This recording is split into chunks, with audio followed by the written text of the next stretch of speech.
世界に痛みを神羅転生。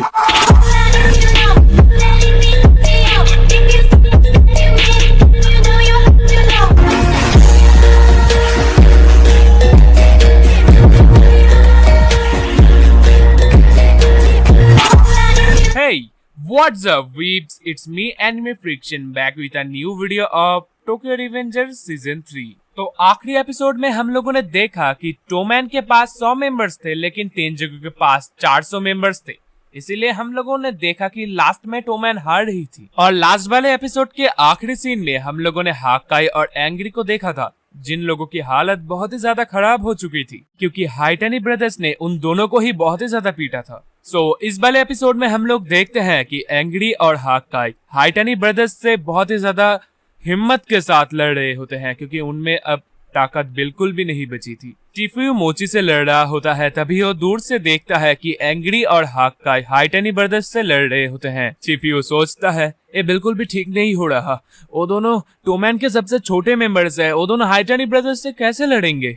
हाइटानी brothers एक बहुत ही ज्यादा एक्सपीरियंस्ड और ताकतवर फाइटर है। चिफ्यू का उन दोनों के लिए चिंता करना बिल्कुल ही सही है गाइस। हम लोग देखते हैं कि लड़ते लड़ते रिंडो हाइटानी एंग्री को बोलता है, अब मैं तुम्हारे टांगों पे एम करने वाला हूँ, संभल के रहो। इसके बाद हम देखते हैं कि रिंडो एंग्री की तरफ जा रहा था लेकिन हाकाई एंग्री को बचाने के लिए उन दोनों के बीच आ जाता है। हाकाई नोटिस करता है कि इसी बीच रैन एंग्री के पास जा चुका था। हम देखते हैं कि रैन के पास एक मेटल की रॉड होती है जिससे वो एंग्री को हिट करता है। एंग्री को बहुत ज्यादा चोट आती है। एंग्री को जख्मी होता हुआ देखकर हाकाई का लड़ाई से कंसंट्रेशन चला जाता है और इसी का फायदा लेता है रिंडो हाइटानी।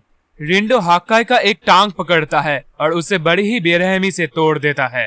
टांग टूट जाने के कारण हाकाई और खड़ा नहीं हो पा रहा था, तभी रैन जाकर उसकी मेटल की रॉड से बड़े ही बेरहमी से मार रहा होता है।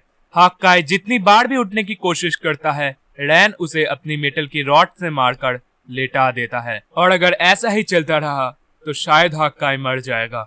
लेकिन हम लोग देखते हैं कि एंग्री जाकर हाइटानी ब्रदर को डिस्ट्रैक्ट करता है जिससे कि हाकाई उठ पाता है। लेकिन गाइस हम लोग देखते हैं कि एंग्री और हाकाई के बीच झगड़ा हो जाता है क्योंकि वो लोग एक साथ कोऑपरेशन के साथ लड़ाई नहीं कर पा रहे होते, वो लोग एक दूसरे से झगड़ रहे होते हैं। तभी हम लोग देखते हैं इस मौके का फायदा उठाते हुए हाइटानी ब्रदर्स उन दोनों को बड़े ही बुरे तरीके से मारकर गिरा देते हैं।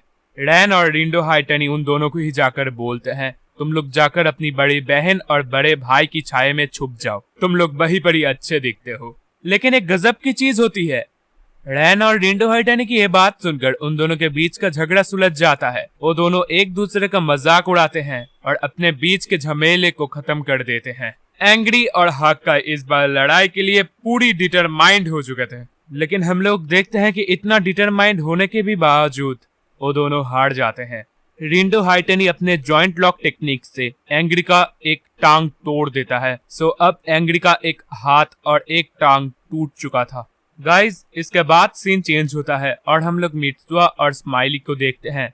वो दोनों हाकाई और एंग्री को लेकर ही बात कर रहे होते हैं। तभी स्माइली बोलता है, मैं बेट लगा सकता हूँ कि एंग्री अभी भी रो रहा होगा, पता नहीं वो अपने आप लड़ सकता है या नहीं।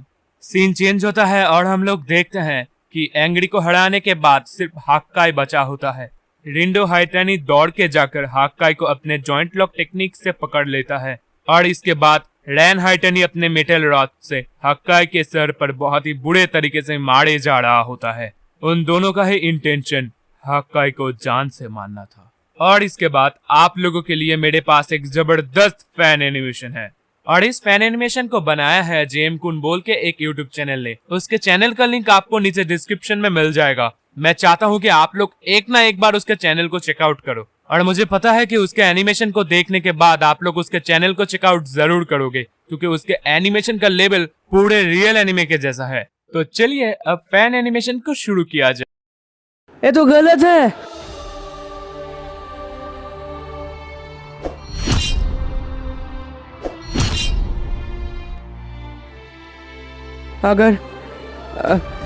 अगर ऐसे ही चलता रहा तो हाकाई मर जाएगा।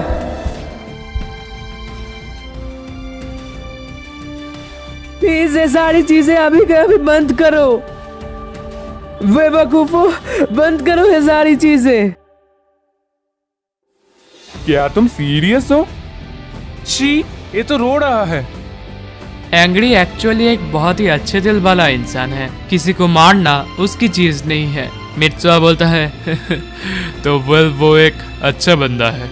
इसके बाद स्माइली घबराते हुए मित्सुआ को बोलता है, बट यू नो, वो एक बार अगर रोना शुरू कर देता है तो वो पूरा बदल जाता है। उसके पास चीजों को सहन करने का एक लिमिट है और उसके लिमिट को क्रॉस करते ही नीली ऊर्जा बाहर आ जाती है। मुझे माफ कर देना भैया, मैंने अपना प्रॉमिस तोड़ दिया।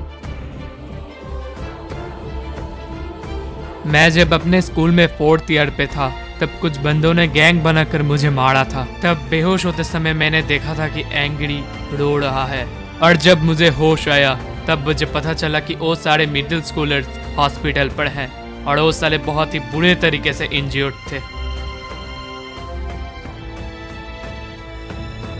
तब मैंने एंग्री को मुझसे प्रॉमिस करने को बोला कि वो कभी नहीं रोएगा। तुम लोगों ने अभी कुछ ज्यादा ही कर दिया है। को हुआ क्या है? मैंने तो अभी इसकी टांग तोड़ी थी, ये खड़ा कैसे है? क्योंकि जब कभी वो रोता है उसका रोता हुआ नीला ऊर्जा बाहर आ जाता है और तभी वो मुझसे 100 गुना ज्यादा ताकतवर बन जाता है। हे, अपने आप को ज्यादा मत धकेलो।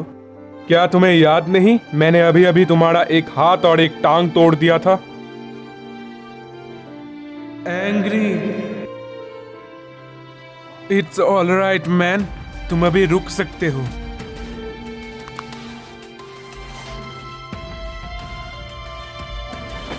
तो ठीक है, अभी मैं तुम्हारे शरीर के एक और पुर्जे को तोड़ूंगा। रिंडो, लापरवाही मत करना, इस बार सावधान रहना। अरे चिंता मत करो भैया, ये बच्चा तो अब काम से गया।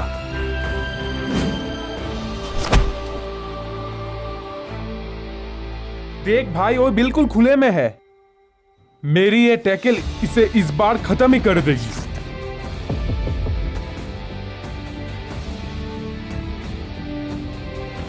हाँ, ये तो हिल नहीं रहा। मैं जब आखिरी बार रोया था, मैं एलिमेंट्री स्कूल के 4th क्लास पे था, और उसके बाद मुझे जब पता चला कि मेरे आसपास जो लोग थे वो सारे खत्म हो चुके थे। इसलिए मेरे बड़े भाई ने मुझे बोला था कि कभी मत रोना, क्योंकि अगर मैं रोता हूँ। रिंडो, वहां से बाहर आओ। मैं एक राक्षस बन जाता हूँ। रिंडो,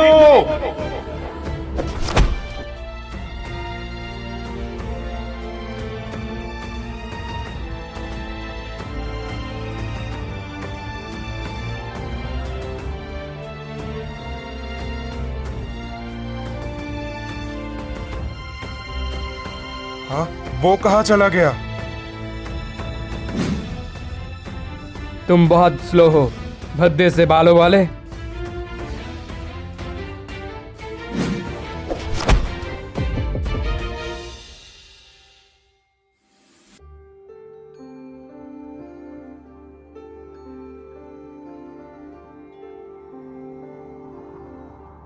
हाइटनी ब्रदर्स एंग्री से इंस्टेंटली हार जाते हैं।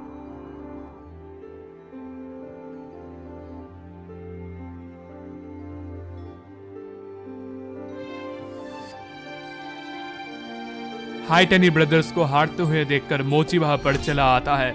वो बोलता है, सारे चुप हो जाओ। मोची बोलता है, कम ऑन हाइटनी, मैं तुम लोगों पर विश्वास करता हूँ, छोड़ो, मैं अकेला ही एंग्री को अपने आप हरा दूंगा। और यही बोलते हुए एंग्री के कंधे पर मोची हाथ रखता है, लेकिन हम लोग देखते हैं कि एंग्री मोची को एक घूसे में हरा देता है। आजकल तो सारे वन पंच मैन बने फिर रहे हैं। मोची यानी कि चीफ्यू जिसे नहीं हरा पा रहा था, एंग्री उसे एक ही पंच के साथ हरा देता है। मोची को हराने के बाद एंग्री बोलता है, अगला कौन है? इसके बाद मूचो एंग्री से लड़ने आता है। मूचो एंग्री को आकर बोलता है, तो तुम हो टोमैन के सबसे ताकतवर घोड़े। जो भी हो, मैं तुम पर दया नहीं दिखाने वाला।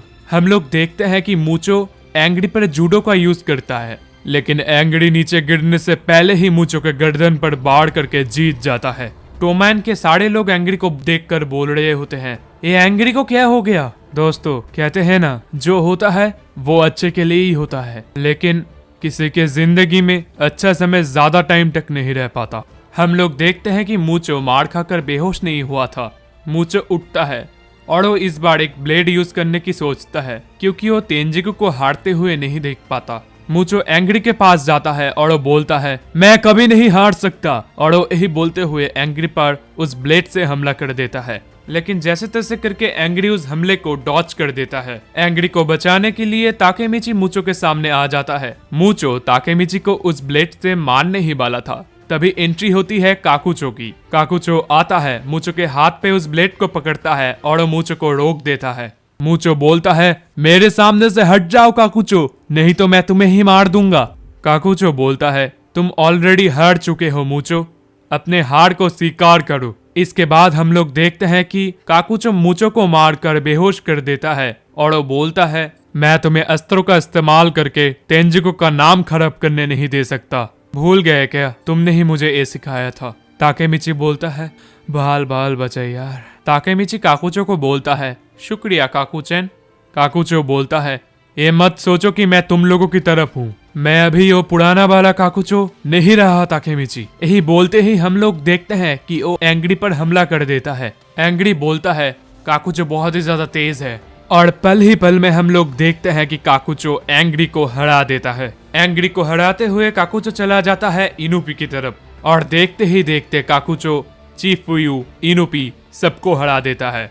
मैंने तो आप लोगों को पहले ही बोला था कि किसी की जिंदगी में अच्छा समय ज्यादा देर तक नहीं रखता। इजाना बोलता है, आई सी, आज भी काकुचो तेंजिको में सबसे ज्यादा स्ट्रॉन्ग है। इसके बाद हम लोग देखते हैं सबको हराते हुए काकुचो चला जाता है ताकेमिची के सामने। काकुचो बोलता है, टोमैन में सिर्फ तुम ही अभी बचे हो अकेले ताकेमिची। ताकेमिची काकुचो को बोलता है, पहले तुम मेरे बचपन के दोस्त हुआ करते थे काकुचन, तुम सच्ची में बहुत ही ज्यादा ताकतवर बन गए हो। अभी तुम बहुत ही बुरे ग्रुप के मेंबर हो। आखिरकार क्या हुआ था तुम्हारे साथ। काकुचो ताकेमिची को बहुत जोर से एक मारता है और उसके बाद वो बोलता है, ऑब्वियसली मैं पहले से अलग बंदा बन चुका हूँ, मैं और पास्ट की परवाह नहीं करता ताकेमिची। मेरे लिए तुम्हारे जैसे बचपन के दोस्त को आसानी से मारा जा सकता है। हम लोग देखते हैं कि ताकेमिची काकुचो के बाढ़ से बहुत ज्यादा दूर जाकर गिरता है।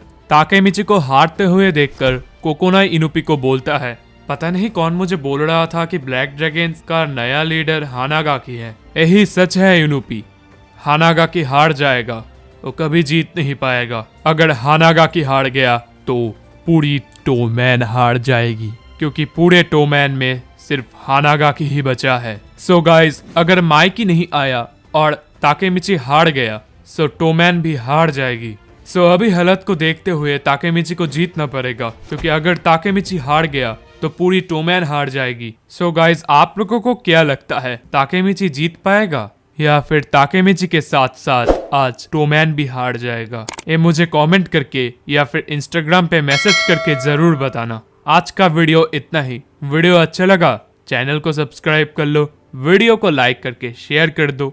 अगर आप लोगों को मुझसे बात करना हो या फिर कुछ भी समझने में कुछ भी प्रॉब्लम आया हो तो मुझे इंस्टाग्राम पर मैसेज जरूर करना, लिंक आपको नीचे डिस्क्रिप्शन पे मिलेगा। तो फिर आज के वीडियो के लिए इतना ही, मिलते हैं अगले वीडियो में, तब तक के लिए बाय।